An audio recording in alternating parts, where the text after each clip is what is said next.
المتقين والصلاة والسلام على سید الانبیاء والمرسلین اما بعد فاعوذ باللہ من الشیطان الرجیم بسم اللہ الرحمن الرحیم وما ارسلناک الا رحمۃ للعالمین صدق اللہ العظیم ان اللہ وملائکتہ یصلون علی النبی یا ایہا الذین آمنوا صلوا علیہ وسلموا تسلیما الصلاۃ والسلام علیک یا سیدی یا رسول اللہ وعلی آلک واصحابک یا سیدی یا حبیب اللہ الصلاۃ والسلام علیک یا سیدی یا نبی اللہ وعلی آلک واصحابک یا سیدی یا نبی الرحمہ۔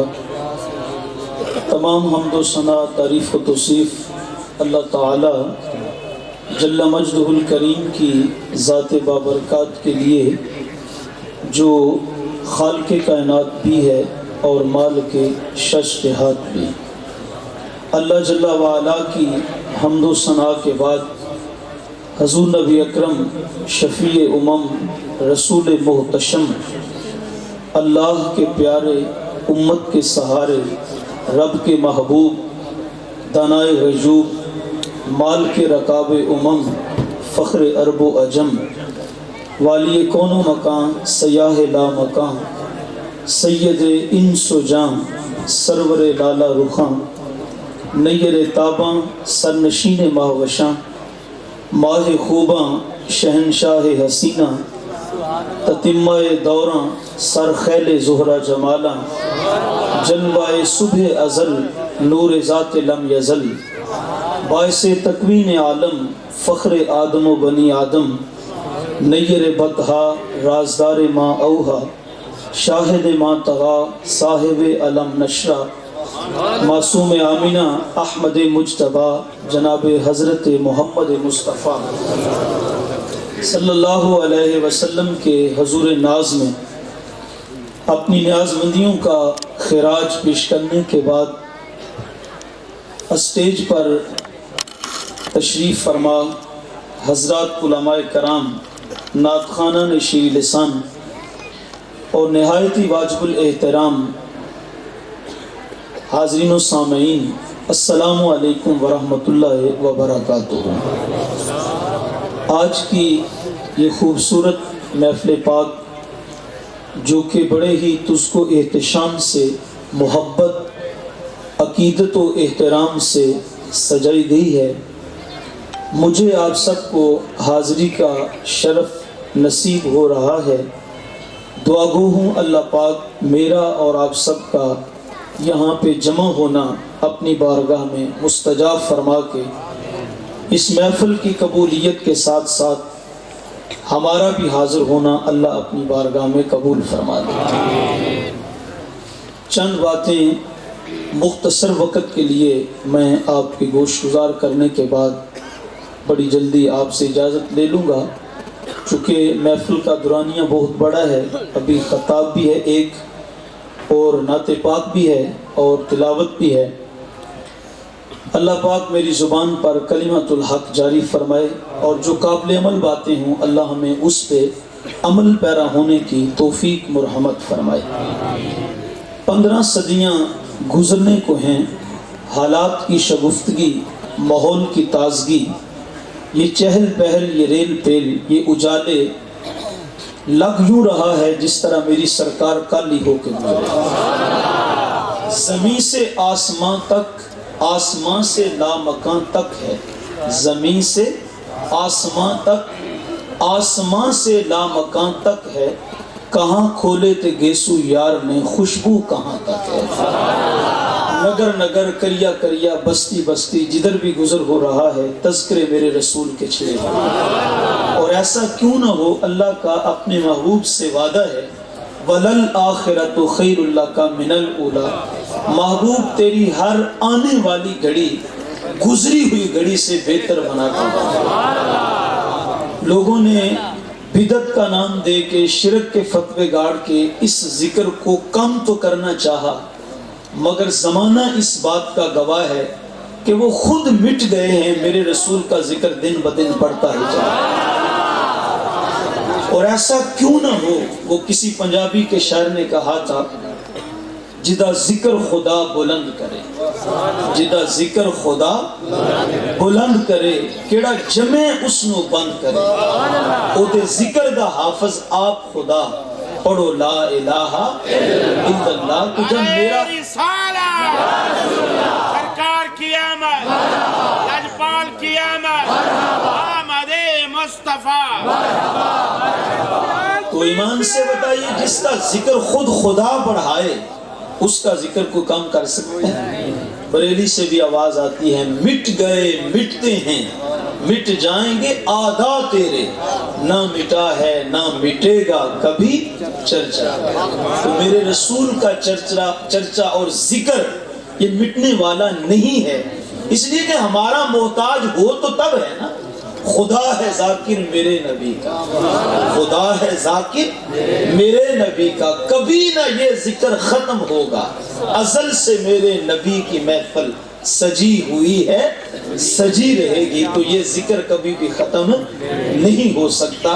یہ عقیدتوں محبتوں کے دیے کبھی بھی بجھ نہیں سکتے، یہ ہمیشہ جلتے ہی رہیں گے۔ ارشاد فرمایا وما ارسلناک الا رحمۃ للعالمین، اے حبیب ہم نے آپ کو ساری کائنات کے لیے سراپا رحمت بنا کے بھیجا ہے۔ دنیا میں جتنے بھی نبی تشریف لائے ہیں، جتنے بھی رسول آئے ہیں، تو سارے ہی شان و شوکت کے ساتھ آئے ہیں، عظمتوں کے تاج اللہ نے ہر نبی کے ماتھے پہ سجا کے بھیجا ہے، ہر نبی ہی رحمت لے کر آیا ہے۔ لیکن یارو جب میرے اور آپ کے پیارے آقا کی باری آتی ہے تو فرمایا وما ارسلناک الا رحمۃ للعالمین، پہلے جتنے بھی آئے ہیں وہ رحمت لے کر آئے ہیں، لیکن فرمایا آمینہ کی گود میں آنے والا غمخوار نبی جو ہے یہ سراپا رحمت بن کے آ رہا ہے۔ اور پھر پہلے جو نبی آئے تو کوئی کسی علاقے کا نبی ہے، کوئی کسی قریہ کا نبی ہے، کوئی کسی بستی کا نبی بن کر آ رہا ہے، کوئی کسی زمانے کا نبی بن کر آ رہا ہے۔ جب رب کے محبوب کی باری آتی ہے، میرے اور آپ کے پیارے لجپال آقا کی باری آتی ہے، تو آواز آتی ہے وما ارسلناک الا رحمت للعالمین، میرا مصطفیٰ فرش والوں کے لیے بھی رحمت بن کر آیا ہے، میرا مصطفیٰ عرشیوں کے لیے بھی رحمت بن کر آیا ہے۔ اللہ پاک نے جب اپنی حمد کا بیان کیا تو فرمایا الحمدللہ رب العالمین، تمام تعریفیں اللہ کے لیے جو رب العالمین ہے، تمام جہانوں کا پالنے والا ہے۔ ایمان سے بتاؤ ہمارا پالنے والا کون ہے؟ آپ کا پالنے والا کون ہے؟ جنوں کا پالنے والا کون ہے؟ انسانوں کا رازق کون ہے؟ نباتات کو رزق کون دے رہا ہے؟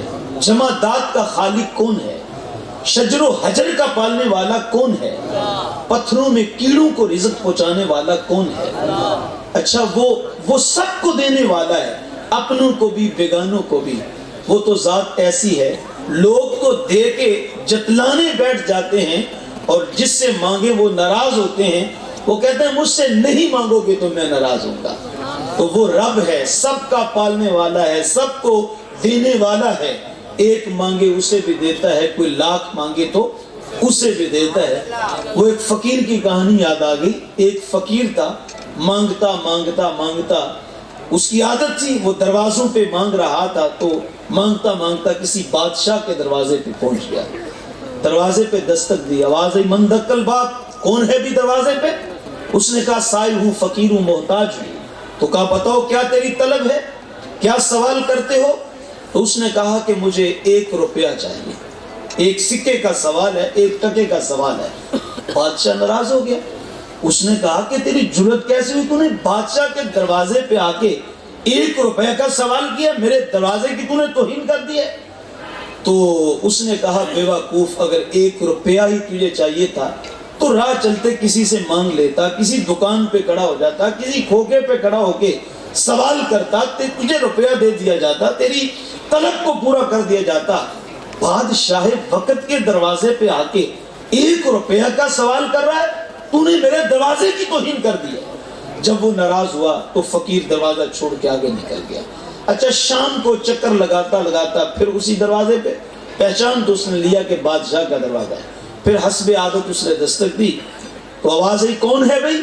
اس نے کہا کہ میں سائل ہوں، طلبگار ہوں، میں محتاج ہوں، فقیر ہوں. کہا بتا کیا تیری طلب ہے، کس چیز کا سوال کرتا ہے؟ اس نے کہا مجھے بادشاہ دے دو. مجھے کیا دے دو؟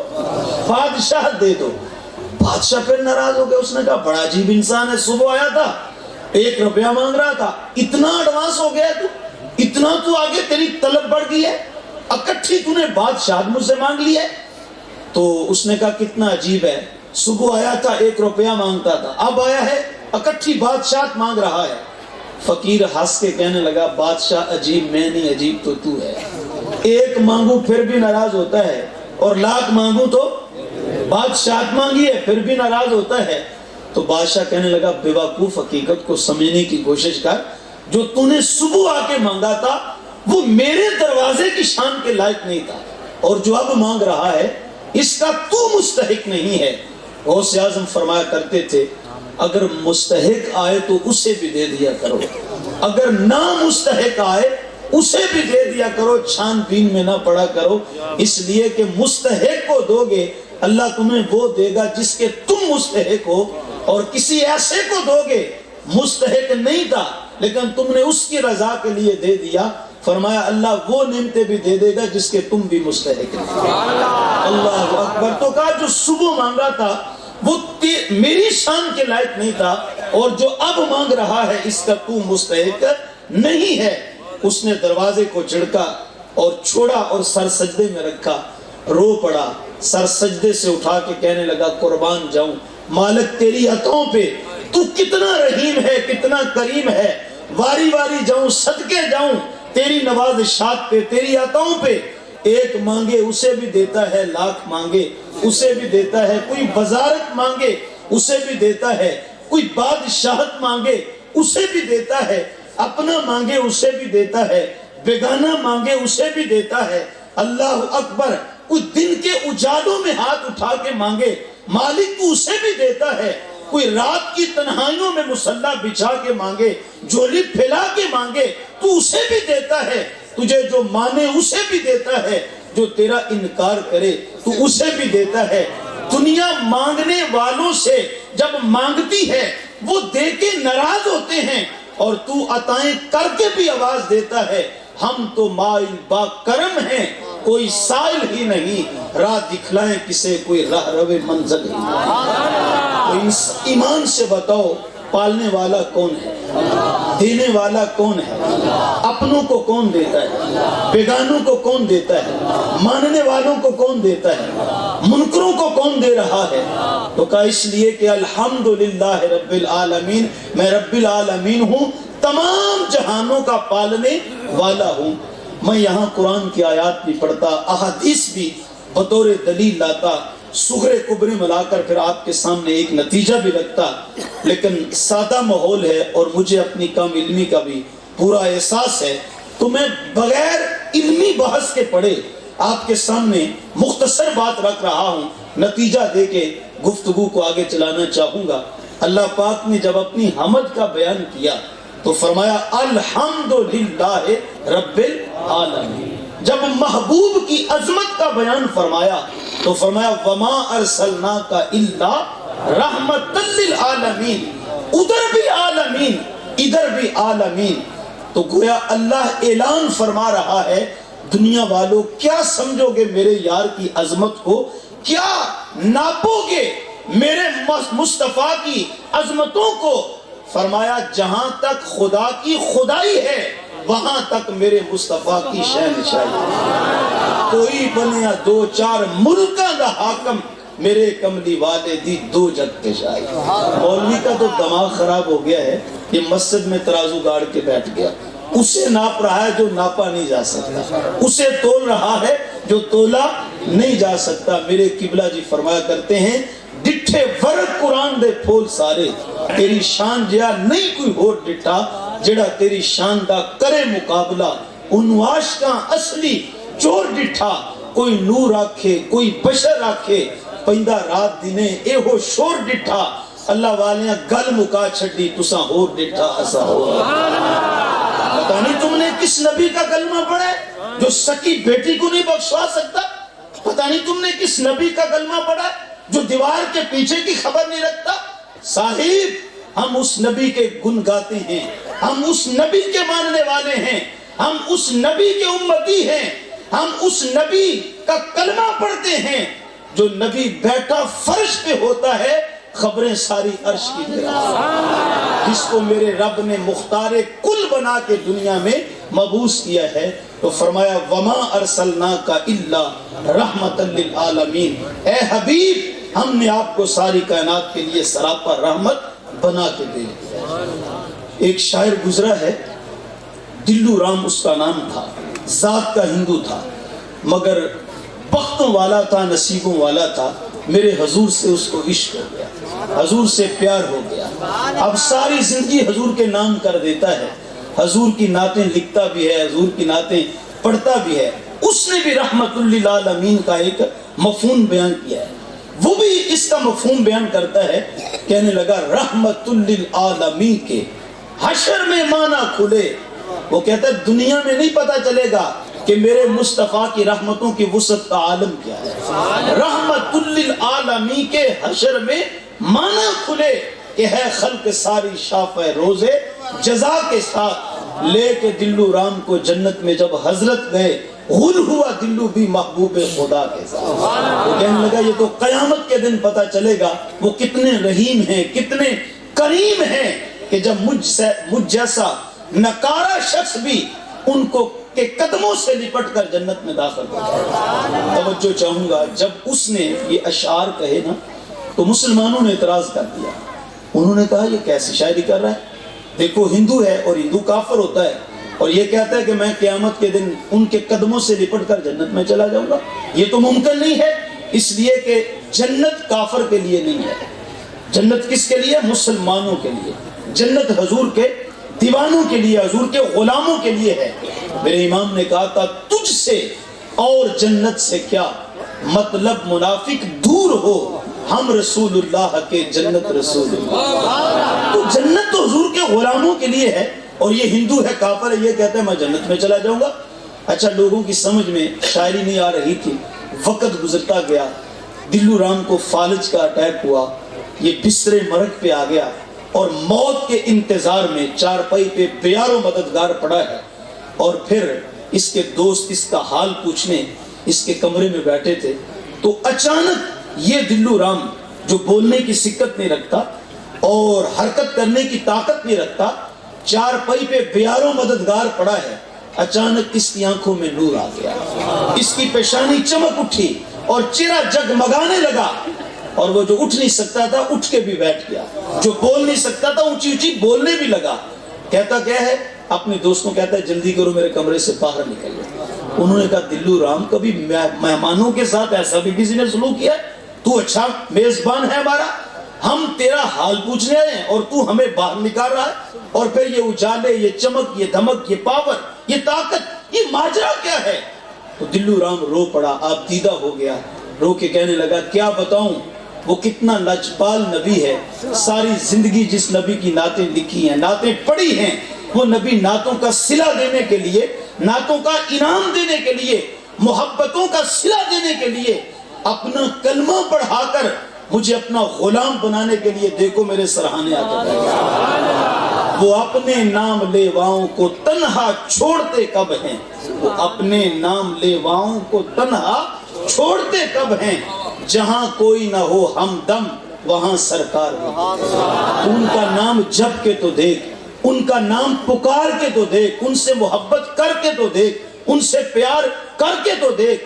تو نے اس سے پیار کیا ہے جس کے بدلے میں تجھے نفرت ملی ہے، تو نے وفا اس سے کی ہے، آگے سے اس نے تجھے بے وفائی دی ہے۔ وہ میرے قبلہ بڑی خوبصورت تمثیل سے ایک بات سمجھایا کرتے ہیں، آپ نے بھی دیکھا ہوگا جب یہ عاشق کسی سے پیار کرتے ہیں تو آگے سے محبت کے بدلے نفرت ملے تو پھر یہ تحریری مظاہرہ کرتے ہیں، صنم بے وفا کا جملہ لکھتا ہے۔ صنم بے وفا کا مطلب کیا ہوتا ہے؟ یعنی ہمارا صنم بے وفا نکلا ہے، ہم نے اس سے محبت کی، اس نے آگے سے نفرت دی، ہم نے اس سے وفا کی، اس نے ہمارے سے بے وفائی کی. میرے قبلہ فرماتے ہیں یہ تو وفا کرنے سے پہلے سوچنا تھا نا, جس سے محبت کر رہا ہوں وہ محبت کی ریت نبھانا بھی جانتا ہے یا کہ نہیں ہے. تو نے دل اسے دیا جو دل بر نہیں تھا. اگر پیار کرنا ہے, محبت کرنی ہے, وفا کرنی ہے تو آمینہ کے لال سے کر. اس دنیا میں بھی نہیں تنہا چھوڑیں گے, قبر میں بھی کرم کریں گے, اور قیامت کے دن بازو پکڑ کے جنت میں داخل بھی کریں گے. میرے امام نے کہا تھا پیش حق مزدہ شفاعت کا سناتے جائیں گے, خود روتے جائیں گے, ہم کو ہنساتے جائیں گے. وسعتیں دی ہیں خدا نے دامن محبوب کو, جرم کھلتے جائیں گے وہ چھپاتے جائیں گے. کلمہ تو اس نبی کا پڑھنا چاہیے نا, پیار تو اس آقا سے کرنا چاہیے. اللہ اکبر کے جو بازو پکڑ کے جنت میں داخل فرماتے ہیں. اللہ اکبر. تو ان کا نام تو جپ کے دیکھو, ان سے وفا کر کے تو دیکھو, ان سے محبت کا رشتہ جوڑ کر تو دیکھو. حضور کی مدنی زندگی کی کہانی ہے. علماء تشریف فرمائے, ان سے پوچھئے حضور صحابہ میں تشریف فرما ہے تو سرکار نے فرمایا صحابہ مکے میں ایک ایسا پتھر ہے میں آج بھی اسے پہچانتا ہوں. تو صحابہ نے عرض کیا رسول اللہ وہ کون سا خاص پتھر ہے جس کے بارے آپ فرماتے ہیں کہ میں آج بھی اسے پہچانتا ہوں؟ مکہ تو سارا پتھریلا ہے, پہاڑ ہی پہاڑ, پتھر ہی پتھر تو وہاں پہ ہیں, لیکن حضور وہ کون سا خاص پتھر ہے جس کے بارے آپ بیان فرما رہے ہیں؟ تو سرکار نے فرمایا وہ پتھر ہے کہ جب ابھی میں نے اعلان نبوت بھی نہیں کیا تھا اس کے پاس سے گزرا کرتا تھا, وہ پتھر میری نبوت کی گواہیاں بھی دیا کرتا تھا, مجھ پہ درود و سلام بھی پڑا کرتا تھا. اور یار ایک بے جان پتھر آقا کی ذات پہ درود و سلام پڑے, مدینے والا اسے نہیں بھولتا. ایک عاشق رسول حضور کی آمد پہ خوشیاں منانے والا ہو اور محفل سجا کے آقا کی ذات پہ درود و سلام پڑھے, حضور اپنے دیوانے کو کیسے بھول سکتے؟ وہ اپنے نام لیواؤں کو تنہا چھوڑتے کب ہیں, جہاں کوئی نہ ہو ہمدم وہاں سرکار ہوتے ہیں. ان کا نام جپ کے تو دیکھ, ان کا ذکر کر کے تو دیکھ, ان سے محبت کا تعلق جوڑ کر تو دیکھ. حضور پھر آخری وقت تشریف لائے اور سرکار نے کلمہ پڑھا کر اس کو اپنا غلام بنا لیا. پھر لوگوں کی سمجھ میں آئی یہ شاعری کہ لے کے دلو رام کو جنت میں جب حضرت گئے کہ یہ جنت میں کیسے جائے گا؟ حضور کا غلام بن کے جائے گا, حضور کا غلام بن کے جائے گا.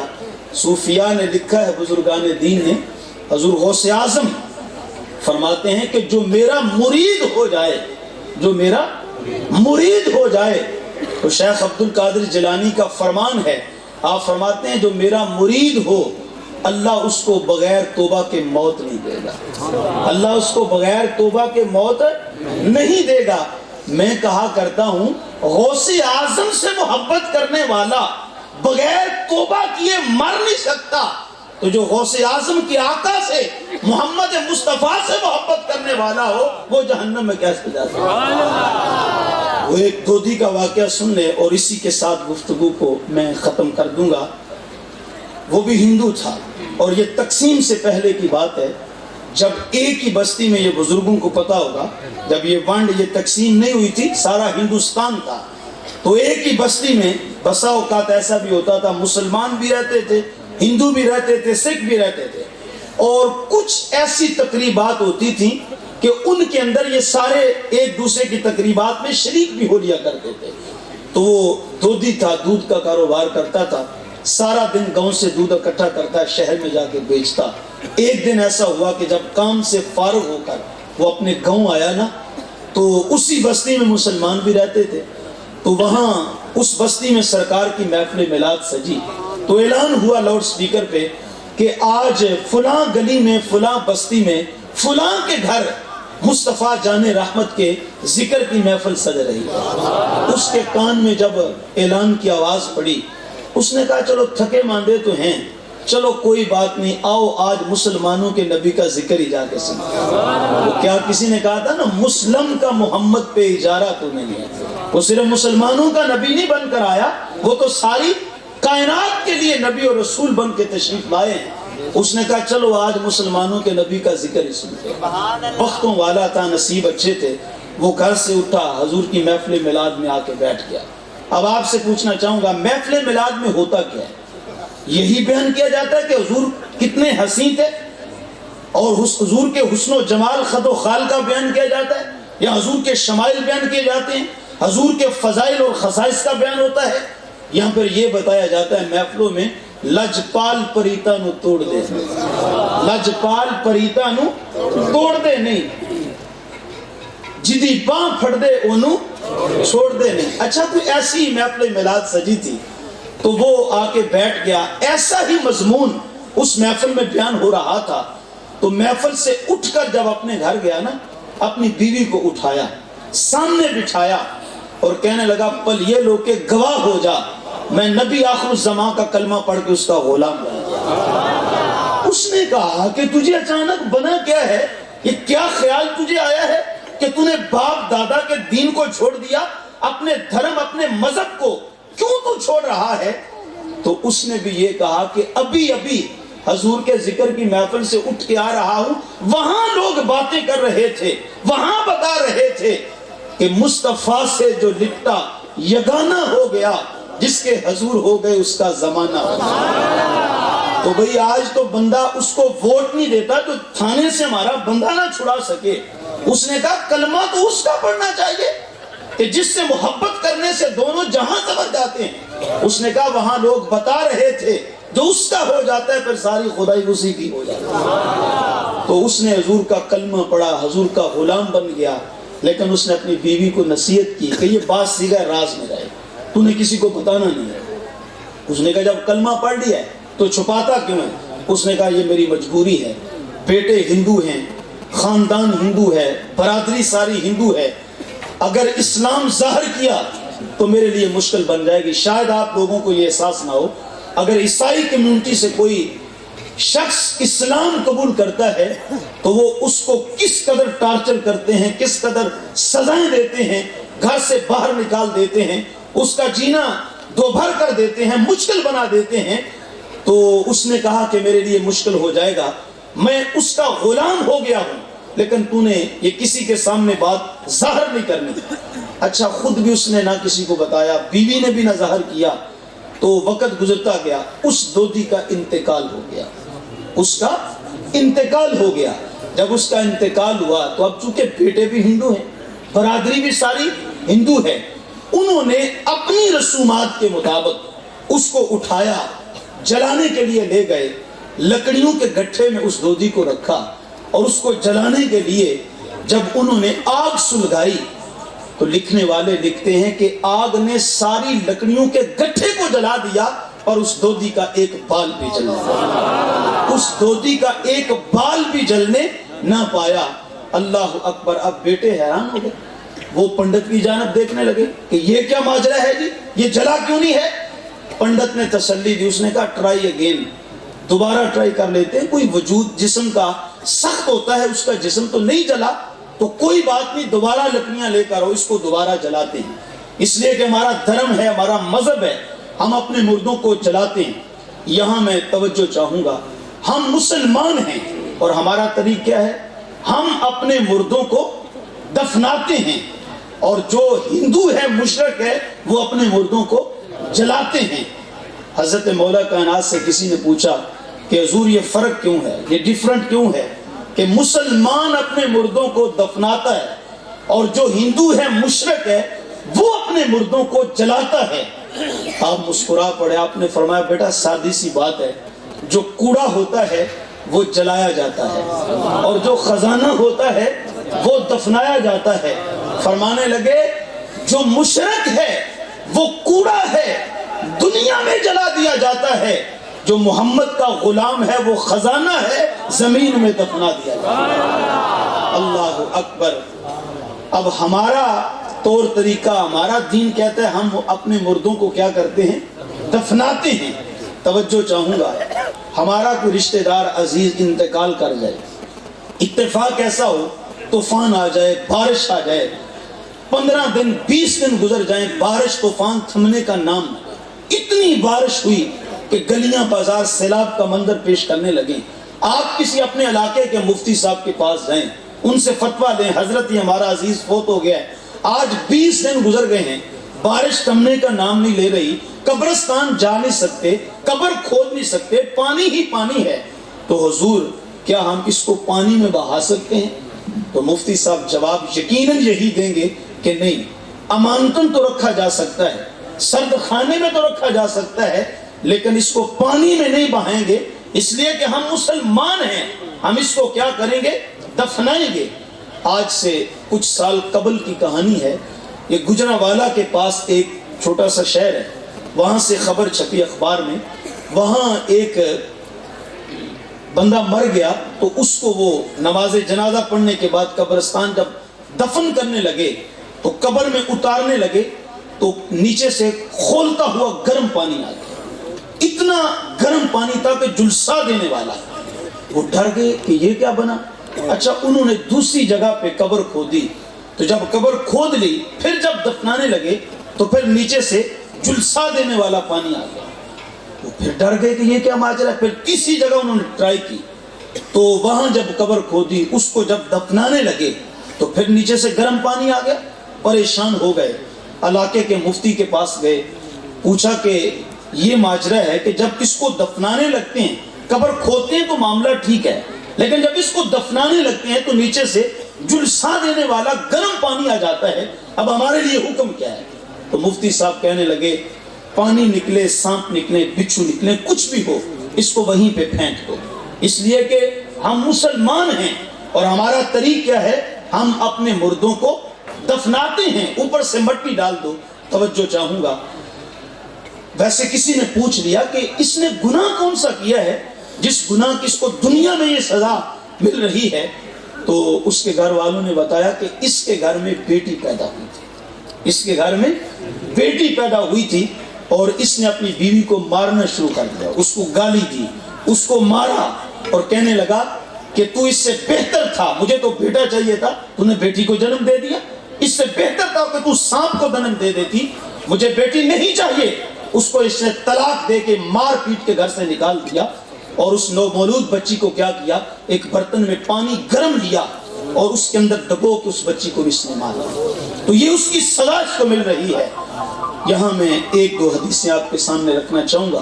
ایک حضور کے صحابی تھے، حضور کی بارگاہ میں عرض کرتے ہیں سرکار، اللہ جب کسی قوم پہ مہربان ہوتا ہے، راضی ہوتا ہے تو ان کو کیا دیتا ہے؟ اللہ اکبر۔ تو حضور نے فرمایا اللہ وقت پہ ان کو بارشیں دیتا ہے۔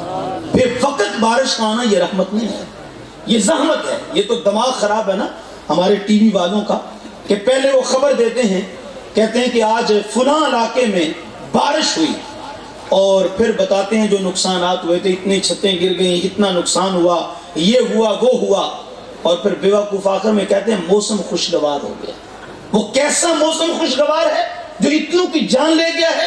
تو وہ بارش جو نقصان دے وقت پہ نہ ہو، یاد رکھیے وہ رحمت نہیں ہے، وہ اللہ کا عذاب ہے۔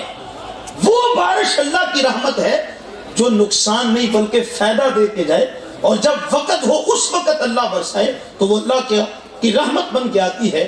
تو صحابی عرض کرتے ہیں یا رسول اللہ جب کسی قوم پہ اللہ راضی ہو تو کیا دیتا ہے؟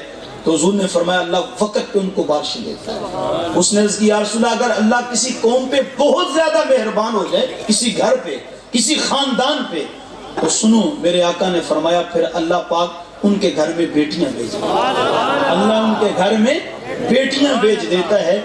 بلکہ ایک حدیث میں آتا ہے سرکار ایک صحابی کے گھر گئے تو دروازے پہ دستک دی، اب جس کے دروازے تک حضور پہنچے ہیں تو اس کا گھر خوشبو سے معطر نہیں ہو گیا؟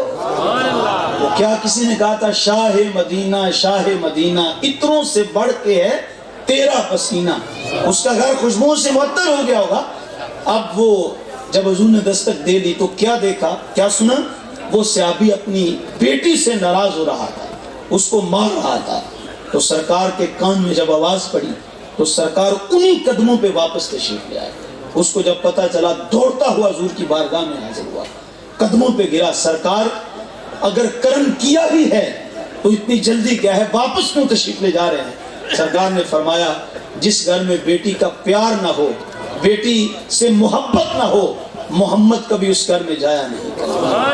حضور کرم کر دیں، مجھے معاف کر دیں، تشریف لے آئیں، سنا ہے آپ ہر عاشق کے گھر تشریف لاتے ہیں، میرے گھر میں بھی ہو جائے چراغاں یا رسول اللہ۔ حضور میں تو دعائیں کرتا تھا، آج اگر کرم کیا ہی کیا ہے تو بندہ نواز واپس کیوں جا رہے ہو، ذرا قدم رنجا تو فرما دو۔ حضور نے فرمایا جا اپنی بیٹی سے محبت کر، بیٹی کو پیار دے، اس کو سینے سے لگا، پھر کہنا نہیں پڑے گا محمد خود ہی چل کے تیرے گھر۔ تو اگر اللہ کو راضی کرنا چاہتے ہو، اس کے مصطفیٰ کو راضی کرنا چاہتے ہو، تو پھر وہ تب راضی ہوگا جب بیٹیوں سے محبت کی جائے۔ دیکھو نا، حضور کی پہلی صاحبزادی آئی، پھر دوسری آئی، پھر تیسری آئی۔ سیدہ فاطمہ الزہرا کا چوتھا نمبر ہے، حضور کی ایک بیٹی نہیں، حضور کی کتنی بیٹیاں ہیں؟ 4 بیٹیاں ہیں، اور سیدہ فاطمہ الزہرا سلام اللہ علیہا کا نمبر چوتھا ہے۔ آپ چوتھے نمبر پہ صاحبزادی ہیں حضور کی۔ یار کسی کے گھر میں ایک بیٹی پیدا ہو تو حوصلہ ہوتا ہے چلو دوسرے نمبر پہ اللہ بیٹا بھی دے دے گا۔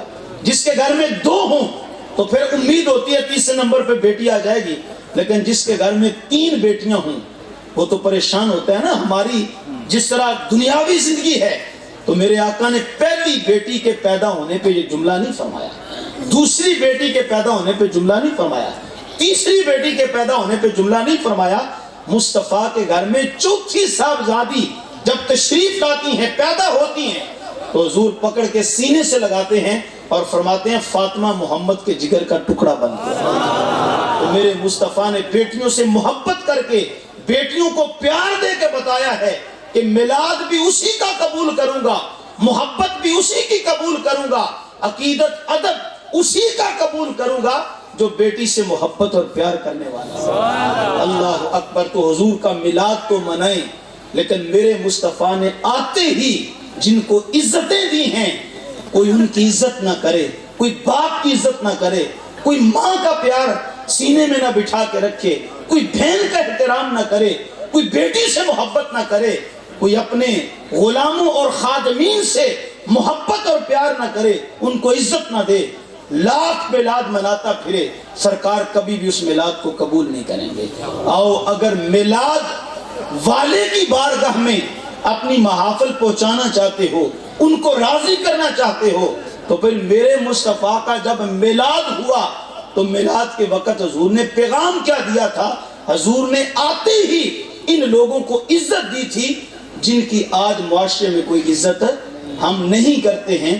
تو میلاد اسی کا قبول ہوگا جو حضور نے آتے جن لوگوں کو عزت دی تھی، ان کو عزت دیں گے، سینے سے لگائیں گے، تو پھر رب بھی راضی ہو جائے گا، رب کا پیارا رسول بھی راضی ہو جائے گا۔ تو خیر بات ایک سائٹ پہ نکل گئی، میں اسی واقعہ پہ آؤں گا۔ تو میں عرض کر رہا تھا ہم مسلمان ہیں، ہمارا طریق کیا ہے؟ ہم اپنے مردوں کو دفناتے ہیں، اور جو ہندو ہے مشرک ہے وہ اپنے مردوں کو جلاتے ہیں۔ تو جب وہ نانا جلا تو بیٹے پریشان ہو گئے، وہ پنڈت کی جانب دیکھنے کے لیے، یہ کیا ماجرا ہے؟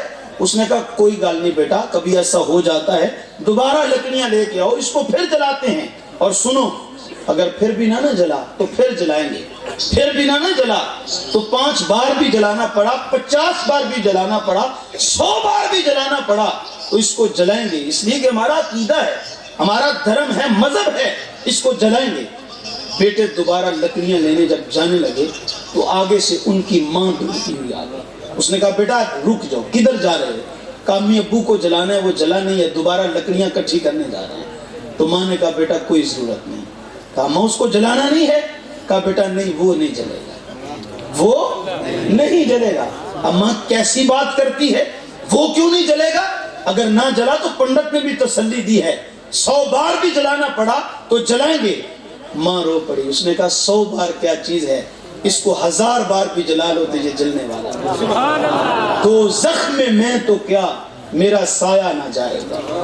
مجھے میرے عزیز ہیں تو وہ کہہ رہے تھے تھوڑی سی ترنم ہو جائے، ہمارا دیہاتی ماحول ہے، تو خیر ہماری ٹون مصطفیوں کی الگ ہوتی ہے خطاب کی، لیکن اتنے بے ذوقے بھی ہم نہیں ہیں۔ تو خیر آپ کا اگر ذوق ہو تو اس کو آپ سب کی حاضری لگوانے کے لیے میں ذرا تھوڑا سا پڑھ دیتا ہوں، کہ آپ سب پڑھیں گے نا میرے ساتھ میں؟ وہ ہاتھ کھڑے کروانے والی تو ہماری عادت نہیں ہے، نہیں میں نہیں آپ کو کہوں گا، مہربانی آپ کی، لیکن اتنی گزارش ہے کہ پتہ نہیں کس کے منہ کی نکلی، کریم کو پسند آ جائے، سب کا بیڑا پار ہو جائے۔ دو زخم میں تو کیا کیا میرا سایہ نہ جائے گا. بیدا نہیں، سارے مل کے پڑھو، گونج پہ جائے، پتہ نہیں کس کے منہ کی نکلی، پسند آ جائے، سب بچ جائیں. بچنا تو ہے، ہم نے ضرور کر سکتا تو مل کے گئے. جی دوزخ میں میں تو کیا میرا سایہ، مل کے کہتے ہیں دوزخ میں میں تو کیا میرا سایہ،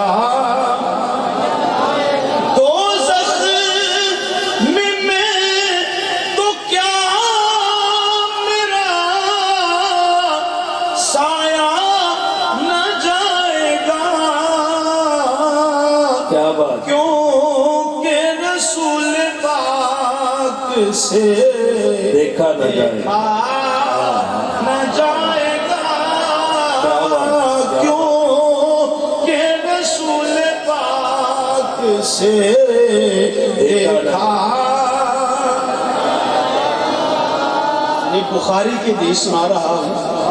اللہ اکبر. ایک حضور کے صحابی تھے تو انہوں نے سرکار کی دعوت کی. ایک دن سرکار نے جب کھانا کھا لیا نا تو یہ عبداللہ والے گورے گورے ہاتھوں کو حضور نے دسترخوان کے ساتھ ہی صاف کر دیا.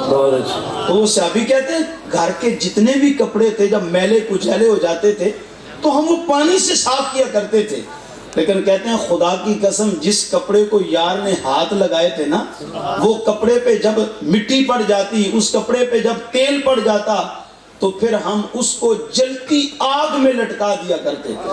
تو کسی نے پوچھا تو ہوگا نا کہ آگ کا کام تو جلانا ہے، تو کپڑے کو آگ جلاتی نہیں تھی؟ انہوں نے کہا نہیں واللہ کپڑے کو آگ نہیں جلاتی تھی، آگ مٹی تیل جلا دیتی تھی لیکن کپڑے کو نہیں جلایا کرتی تھی. وجہ کیا ہے؟ تیری نسبت نے سنوارا میرا انداز حیات. اگر تیرا نہ ہوتا تو سگے دنیا ہوتا. کیا سمجھو گے میرے مصطفیٰ کی نسبت کو؟ یارو جس کپڑے کو نبی ہاتھ لگا دے اس کپڑے کو آگ نہیں جلاتی، جس کے سینے میں حضور کی محبت آ جائے اس آج کے رسول کو آگ کیسے. حضرت ایک بار پھر کہیے گا دوزخ میں میں تو کیا، دوزخ میں میں ہاتھ چوکے استقبال کرو ذرا پتہ لگ جائے گا. جنتی بندے بولے کیا بات نہ جائے گا. یا اللہ جن دی آواز اچھی ہوتا وقت نہیں اچھا کر، جڑا ہاتھ چک کے اچھی آواز نہ بولے مل کے کہہ دے دوزخ میں میں تو کیا میرا سایہ نہ جائے گا. دوزخ میں میں تو کیا میرا سایہ نہ جائے گا، کیونکہ رسول پاک سے دیکھا نہ جائے گا، نہ جائے گا، کیونکہ رسول پاک سے دیکھا. حضور کی نا بارگاہ میں ایک جنازہ لایا گیا تو حضور کا مزاج تھا کہ جنازہ جب پڑھاتے نماز جنازہ تو پہلے پوچھتے اس کے اوپر کسی کا قرض تو نہیں، اگر ہوتا تو فرماتے بتاؤ یہ ترکہ کیا چھوڑ کے گیا ہے، اس سے قرض اتار دو. اگر نہیں تو پھر کئی ایسے بھی ہیں کہ سرکار اپنی طرف سے اس کا قرض آتا. تو پھر حضور فرماتے بتاؤ اس کے ایمان کی کون گواہی دیتا ہے. اب جنازہ لایا گیا، حضور نے فرمایا بتاؤ بھی یہ کس کا، اجنبی تھا، کس کا جنازہ ہے، کون اس کے گواہی دیتا ہے. اب کوئی صحابی گواہی نہیں دے رہا. اس سے قبل کے سرکار نماز جنازہ پڑھائے بغیر ہی واپس تشریف لے جاتے. پیچھے سے ایک صحابی کھڑے ہوئے، عرض کی یا رسول اللہ میں اس کے بارے میں ایک گواہی دینا چاہوں گا. سرکار نے فرمایا آگے آ جاؤ. وہ آگے آئے، فرمایا بتاؤ کیا گواہی دیتے ہو. اس نے عرض کی یا رسول اللہ صلی اللہ علیہ وسلم جب مدینے پر مشرکین مکہ حملے کی سازشیں کر رہے تھے تو آپ کو یاد ہوگا کہ آپ نے فلاں مدینے کی سرزمین پر فلاں پہاڑ پر میری ڈیوٹی لگائی تھی پہرا دینے کی. تو فرمایا جی میں نے لگائی تھی. وہ صحابی عرض کرتے ہیں یا رسول اللہ بس یہ گواہی دینا چاہتا ہوں کہ اس رات جب فلاں پہاڑ پر کھڑے ہو کے میں پہرا دے رہا تھا یہ مرنے والا وہ ہے، اس نے میرے ساتھ ایک رات جاگ کر آپ کے مدینے کا پہرا دیا، آپ کے مدینے کا پہرا دیا تھا۔ سرکار نے فرمایا مرنے والے تجھے مبارک ہو، تو نے ایک رات جاگ کر میرے مدینے کا پہرا دیا ہے، اللہ نے تیرے پہ جنت کو واجب کر دیا۔ جو مدینے کا ایک رات جاگ کے پہرا دے اس پہ جنت واجب ہوتی ہے، تو جو مدینے سے پیار کرے بلکہ مدینے والے سرکار سے پیار اور محبت کرے گا، پھر بتاؤ وہ اس کا مقام اور ٹھکانہ کیا ہوگا۔ اللہ اکبر۔ تو خیر وہ جب لکڑیاں لینے جانے لگے تو ماں نے روک دیا، کہا بیٹا کوئی ضرورت نہیں لانے کی۔ کہا ماں کیوں، اس کو جلانا تو ہے؟ کہا یہ نہیں جلنے والا۔ پر ماں کو وجہ بھی بتا کیوں نہیں جلے گا؟ کہا بیٹا بس کہہ نہیں دیا نہیں جلے گا۔ اما اس کا باپ مرا تھا، ہمارا دادا مرا تھا، اس کو جلایا تھا، وہ بھی جلا تھا۔ اس کا بڑا بھائی ہمارا تایا مرا تھا، اس کو جلایا تھا، وہ بھی جلا تھا۔ برادری کا خاندان کا جو بندہ بھی مرتا ہے اس کو جلاتے ہیں اور سبھی جلتے ہیں۔ اماں جب سب جلتے ہیں تو یہ کیوں نہیں جلے گا؟ اب ماں بول پڑی، اس نے کہا پتر اس لیے نہیں جلے گا، یہ مرنے سے پہلے میلاد والے مصطفیٰ کا کلمہ پڑھ کے اس کا غلام بن گیا، یہ حضور کا غلام بن گیا تھا، اس لیے یہ جلنے والا نہیں ہے۔ اب سنیے بات۔ تو بیٹے کہنے لگے اماں اگر یہ بات تھی تو ہمیں پہلے بتا دیتے، ہم اس کو نہ جلاتے، اتنا نقصان نہ کرتے۔ وہ تھوڑا کو 5-10 کلو لکڑی سے جلاتے ہیں، وہ تو پورا گٹھا ہوتا ہے، منوں کے حساب سے لکڑی ہوتی ہے، تو اماں ہمیں نقصان ہی نہ کرتے، ہمیں پہلے بتا دیتی، مسلمان ہو گیا تھا، اس کو مسلمانوں کی رسم کے مطابق دفنا دیتے۔ ماں روتی روتی کہنے لگی پتر اگر تمہیں بتا دیتی تو خود آزماتی کیسے، تمہیں پہلے بتا دیتی تو خود آزماتی کیسے۔ ماں کیا کہنا چاہتی ہے؟ ماں کہنے لگی جب اس کا انتقال ہوا نا تو دل میں خیال آیا کہ اب تمہیں بتا دوں کہ اس کو نہ جلانا، یہ مسلمان ہو گیا تھا، لیکن پھر یاد آیا کہ جب میں نے اس سے سوال کیا تھا کہ تو باپ دادے کا دھرم دین مذہب کیوں چھوڑ رہا ہے، تو اس نے کلمہ یہ کہہ کے پڑھا تھا کہ لجپال پریتا نو توڑ دے، لجپال پریتا نو توڑ دے نہیں، جدی باں پھڑ دے انہوں چھوڑ دے نہیں۔ تو بتانے لگی تھی، پھر خیال آیا ذرا دیکھوں تو صحیح جس کا کلمہ پڑا ہے وہ اس کی مدد کے لیے آتا بھی ہے یا نہیں آتا۔ اب دیکھ لیا ہے آنکھوں سے، گواہ ہو رہی ہوں، اس نے مجھے گواہ بنا کے اس آقا کا کلمہ پڑا تھا، میں تمہیں گواہ بناتی ہوں لا الہ الا اللہ محمد الرسول اللہ۔ اس نے کلمہ حضور کا پڑھا، وہ بھی حضور کی خادمہ بن گئی، غلام بن گئی۔ اچھا بیٹوں نے سوچا جب باپ بھی غلام ماں بھی غلام، ہم کیوں ہندو رہیں؟ انہوں نے سرکار کا کلمہ پڑھا، وہ بھی حضور کے غلام بن۔ لکھنے والوں نے لکھا اس واقعہ کو دیکھ کر اس وقت جتنے بھی وہاں پہ موجود تھے سب نے سرکار کا کلمہ پڑھا، سارے کے سارے غلام۔ توجہ چاہوں گا، اب لوگ ہم سے سوال کرتے ہیں یہ محفلوں میں کیا ہوتا ہے، یہ محفلوں میں کیا لینے جاتے ہو؟ میں کہا کرتا ہوں اگر کوئی دودھی بن کے آئے نا تو خدا کی قسم پھر پوچھ، پوری برادری کی برادری ایمان کے نور سے بات۔ لیکن ہم تو آتے ہیں بھی لنگر کے لیے، ہم تو آتے ہیں نوٹوں کے لیے، ہم تو آتے ہیں ووٹوں کے لیے، نوٹ کے لیے نہیں، ووٹ کے لیے نہیں، لنگر کے لیے نہیں۔ ان کی محفل میں ان کے لیے آ کے دیکھ، ان کی محفل میں کبھی ان کے لیے آ کے دیکھ، پھر کرم ہونے میں دیر نہیں لگے گی۔ ایک دھوتی آیا تھا، پورے کا پورا خاندان سرکار کا کیا بن گیا؟ غلام بن گیا۔ اقبال کی شاعری کا رس نکالے تو جوس یہ نکلتا ہے، کی محمد سے وفا تو نے تو ہم تیرے ہیں، کی محمد سے وفا تو نے تو ہم تیرے ہیں، یہ جہاں چیز ہے کیا لوح و قلم تیرے ہیں۔ آئیے حضور سے وفا کیجئے۔ اگر خدا کی قسم آپ نے حضور سے وفا کی ہوتی نا، یہ رشتہ کچا نہ ہوا ہوتا تو فرانسیسیوں کی کوئی مجال ہے، ان کی کوئی جرت ہے نہیں تھی۔ یہ پتہ جرت کیوں پیدا ہوئی ہے؟ وجہ یہ ہے کہ ہمارا یہ تعلق جو ہے یہ کمزور پڑ گیا، ہمارا تعلق کیا ہو گیا ہے؟ کمزور پڑ گیا ہے۔ آئیے اس تعلق کو مضبوط کیجئے، ہر طرف سے اپنے رخ کو پھیر کر، اپنی توجہ کو پھیر کر مکین گنبد خضرا کی جانب توجہ کیجئے۔ خدا کی قسم ابھی بھی وہ وقت ہے کہ در مصطفیٰ پہ آنا ہمارا کام ہے۔